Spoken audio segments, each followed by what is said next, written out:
Hi everyone, Martin here again.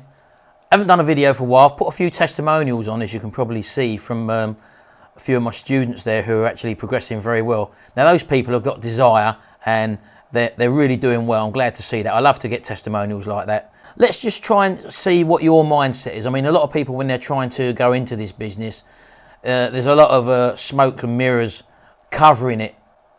Now all I can say to you is probably what you have to do first of all is to evaluate where you are in your life at the moment. What you need to do is to basically make a list. You've got to know who you are, where you've been and where you're going basically. It's the same with any journey throughout life, or even in something you want to do to come to a conclusion in. You've got to know where you are and where you've been and where you're going. So the best way to do that is to basically make a list. Now if we take a look at my list, things that fueled me basically, you've got to step back from your life and evaluate that if you keep doing the things that you're doing, will you really get to where you want to be? So literally make a list of the things you don't like in your life and you would like to change. Now here's what mine were. Well, first of all, working away from home and spending more time with people at work than with my family. That was a big bugbear for me. I had to work away, I did shift work, and in my last job I was doing shift work where I spent 4 days away from home and then 4 days back again. So that was a big bugbear for me. Also being told what to do by basically Jobsworth people and, well, basically idiots, people who didn't know what they was talking about, or who was in a higher position but had less knowledge basically. That was a bugbear of mine. Having to wear stupid uniforms and following pointless rules. Now I hated this. When I got to my stage in life through my experience, I was very good at my job. There was a couple of situations where where things that were out of my control, I used to have to wear safety shoes in the environment, even though it wasn't a building site. It was an environment where there was general public involved, members of the public. So as I was an electrical engineer or maintenance engineer, we had to follow health and safety rules, which some of them are actually very, very pointless. Now I had to wear these health and safety shoes basically, not got a problem with that at all. Well, what happened was that these health and safety shoes had steel toe caps in, and they give me a corn on the side of one of my big toe. And the procedure that ensued that was, to me, absolutely pathetic, because I was actually pulled into an office, sat down, told that I was going to have to go to an independent doctor. Don't forget, this is a corn. Go to an independent doctor who would assess whether I was able to carry out the work I was doing and what I had done since the age of 16. They was going to assess me on a corn induced by safety shoes.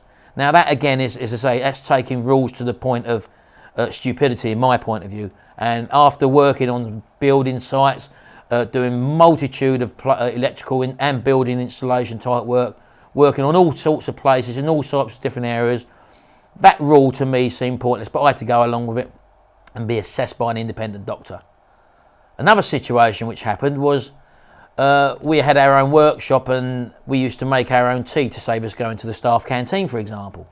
Now, we had a situation there where someone went over to the big supermarket, brought back the groceries and just carried on our daily work routine. Only to have, a few hours later, a health and safety representative come in, take away the washing up liquid that was bought over at the supermarket, a well-known household brand supermarket, washing up liquid, to take it away from the workplace because it didn't conform to the COSH hazardous chemicals. They hadn't had a safety check done on it. And I thought to myself, you know, these sort of rules which I found so vile and pathetic in my working life, bearing in mind we're all adults and it was a household brand name. So those are some of the reasons why I say that. Another thing was having to be polite to ignorant and arrogant members of staff. Because we had to deal with all different types of categories and different areas of management from all different departments, dealing with the other people, we was told you must always be polite, don't answer back, even if they say what they say to you is wrong, blah, blah, blah. And we would still have to be polite to them. Now, I hated that, because if someone says something out of order to me, I feel I have the right to reply. Anyway, that's just another one of my pet hates. Now also, working in this environment till I retire. I got to the age in my early 40s, as I've said to you before, bearing in mind working in this trade since the age of 16, to see so many different changes. And I didn't like the way things were going. The industry had been totally destroyed by account book managers instead of people who actually knew what they was talking about. They were just interested in making the balance sheet look attractive at the end of the year so that they was within or just outside their budget or whatever. So it had no impact on the knowledge and the skill which I had gained or people in my department had gained. They just wanted to cut back everything they could and get the job done cheaper. And a lot of the work was outsourced to contractors. And not saying that is a problem, but with that, they don't have to pay contractors sickness benefit. They don't have to pay them for pension schemes for them because contractors look after that themselves. But they was doing away with cutting back on things like that and taking away the perks of our job just to issue the work out to contractors and then making the people who have been there for a long period of time as uncomfortable as possible. So I didn't like all that. I wanted to get out of that. And also, I also knew that there was a way to work from home as many other people did and create a very good income, but I didn't know how to do it. So obviously my next role then was to find out how it was done. Now the first thing you do obviously is you go to Google, you type in work from home or business opportunity, you start watching things, you start buying things, you get on mailing lists and people start bombarding you with information. It happened to me, I'm going back a few years now obviously. And to cut a long story short, you do buy into the dream because these sales letters are very cleverly worded to make you want to buy it. And then they try to sell you other stuff. Now, I spent between £12,000 and £15,000 doing that myself and never made a penny, still had gaps missing, didn't have the backup support.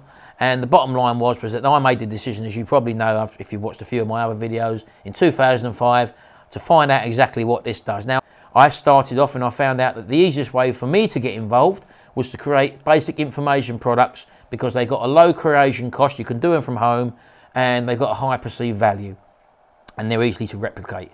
And I started off with information products on DVD and also not ebooks, actual manuals as well. That was back in 2005. You know my story since then.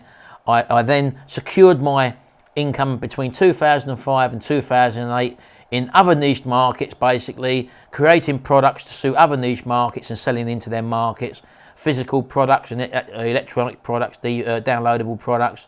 I covered a whole spectrum and I secured my income, and that is how I broke out of the so-called system. Now, then what I decided to do in 2008 was to start my internet marketing school for people just like me who want to do what I do, basically, work from home. And this was my goal list. Let me just read out my goal list. These are the things I wanted before I decided to move forward. I wanted to be at home with my family as much as I could. I didn't want to have to answer to anyone. I wanted to do something that I enjoyed doing. I wanted something that I could operate from home and something that I could grow and expand. I wanted to generate enough money to never need to work for an employer again and do what I want when I want. Now that is what fueled me to work from home and start off in this business.